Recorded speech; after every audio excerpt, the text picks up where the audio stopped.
We are back with the Hood War Stories, man. Today, we have a video titled, You Ain't From the Rolling 60s Score Gang Until You Kill a Trophy.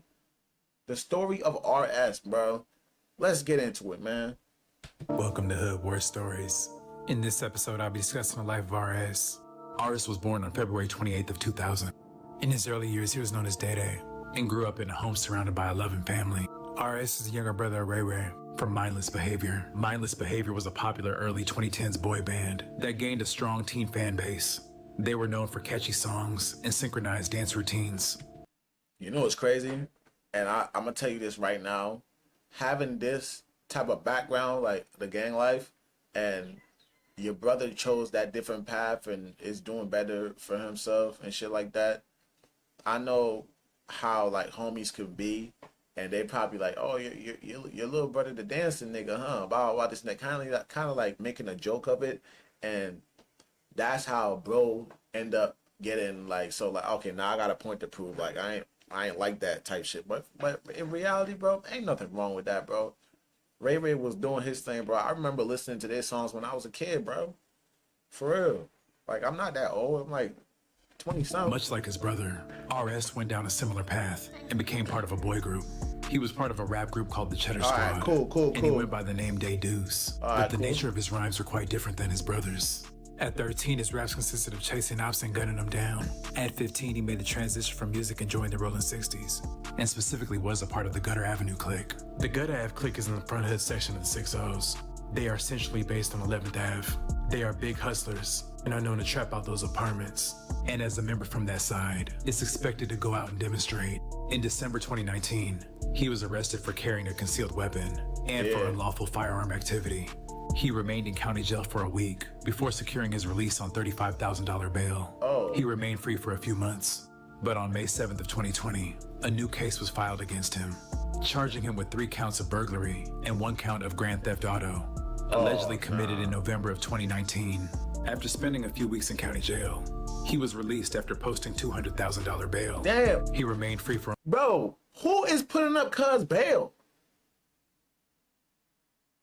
They must have known bro is a crash out and he gonna do it for the gang, so we putting up money for him. Bro, if he putting up, hear me out, bro. I'm not really the craziest nigga I'm mad, but what was it, right? The $35,000 bail. Okay, cool. That 10%, that's $3,500. $3,500 plus $20,000. Man, them niggas gotta have that scamming money for real.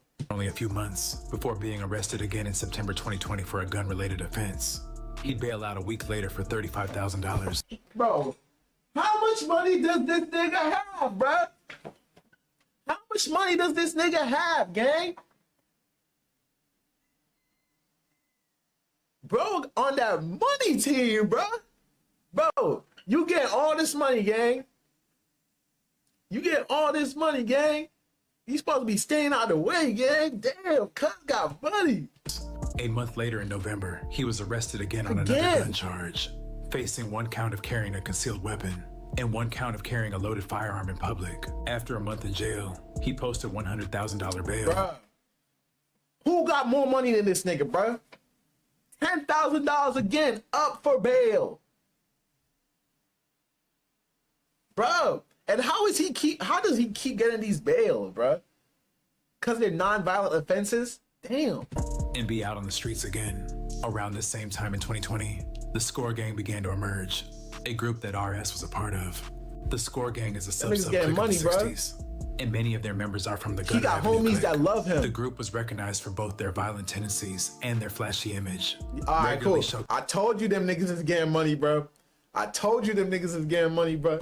Casing cash, luxury possessions, upscale dining, and weapons.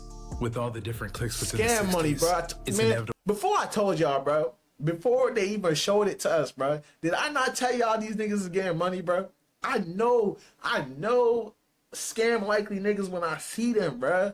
But at the same time, I'm not, man, let me stop talking about what they doing, you feel me? But at the same time, bro, these niggas is getting money, bro. These little niggas is getting money. All the homies came together and put up their freaking homies bail for him, bro. These are real homies, bro. He came out. And now this nigga up money, bro. Shout out to him, bro. He got close homies that actually care about him. Well, that members will go at it. Before the two went down for murder charges, RS and Tiny GK were having an internal beef. RS would even taunt GK after GK got shot in the foot by the A-Tray Hoovers, resulting in him walking around with a boot from the bullet wound. RS would also get into it with Prince of the Hills from the Overhills clique.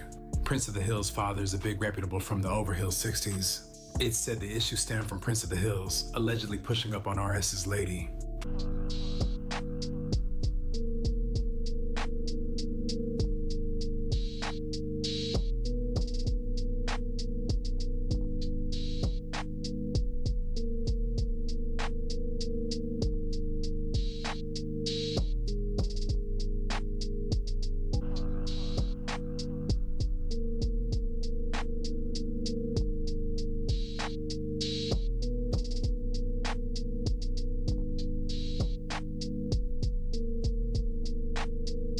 RS would later diss Prince of the Hills on a freestyle. In March of 2021, he was arrested yet again, and this time for a hot one. He was charged for 1 count of murder, 1 count of criminal gang conspiracy, and 1 count of conspiracy to commit a crime.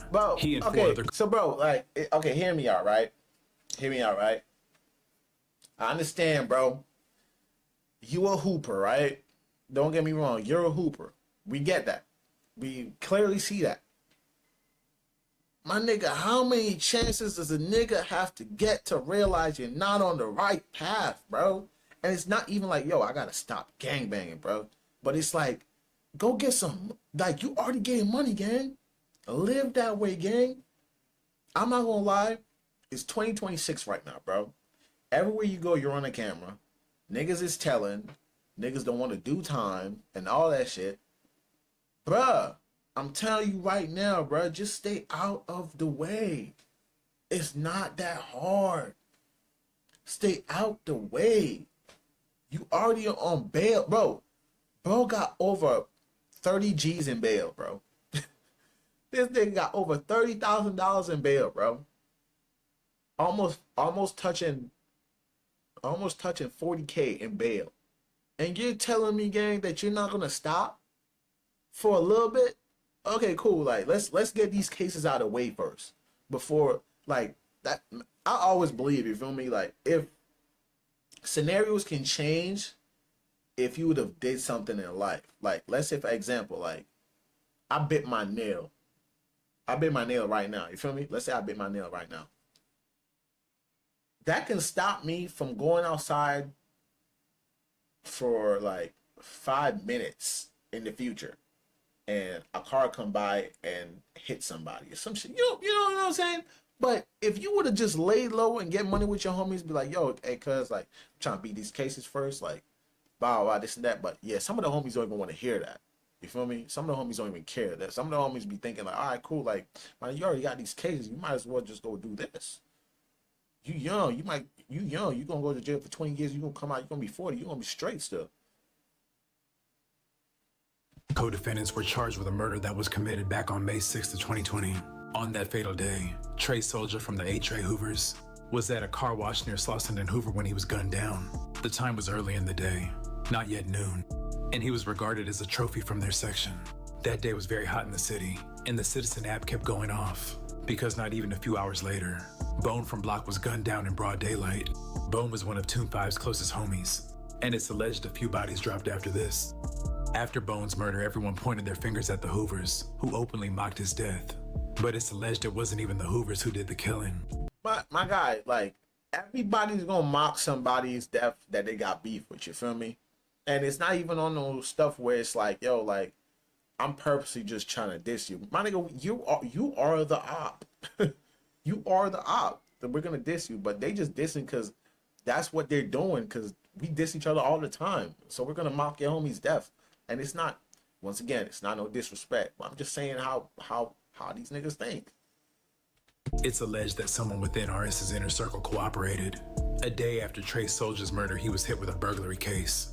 RS is aware of the informant's identity and shared an Instagram post showing his face crossed out, captioned about snitches.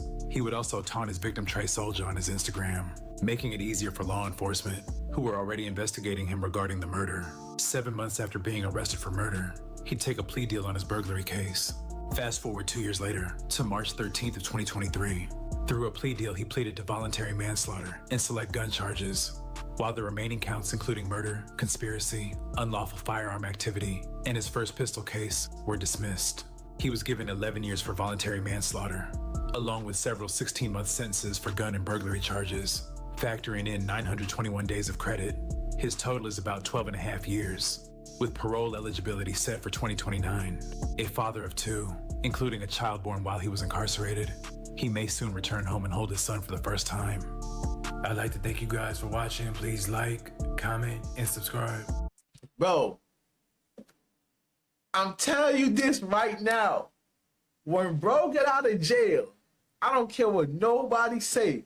When bro get out of jail, he's gonna be that nigga, bro. As long as he ain't cooperate with nobody, bro, he's that guy.